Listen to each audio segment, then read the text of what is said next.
30 দিন 30 মসজিদে তারাবি করবো, জনগণের সাথে যাব, যারা আমাকে ভোট দিয়েছে তাদের বাসায় দাওয়াত খাবো, আর যারা চাঁদাবাজ সন্ত্রাস দুর্নীতি করেছে তাদের বাসায় হেদায়েতের দাওয়াত নিয়ে যাবো যে ভাই এগুলা ছেড়ে দাও। এত মাঠে শক্তি নাই, সারাদিন আন্দোলন করবো, বাসায় যায়া ওরা দাওয়াতও দিয়ে আসবো, তবে ওর বাসায় মনে হয় খাওয়া যাবে না, কারণ এগুলো দুর্নীতির টাকা।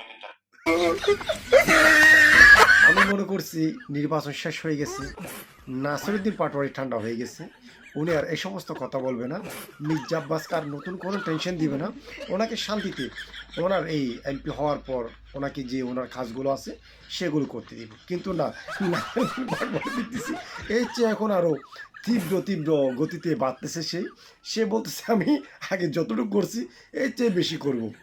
তাহলে আমরা বুঝতে পারি নাসিরউদ্দিন পাটোয়ারি কোন লেভেলের খেলোয়াড়। আপনার মন্তব্যটা অবশ্যই আপনি বলে যাবেন কমেন্ট বক্সে।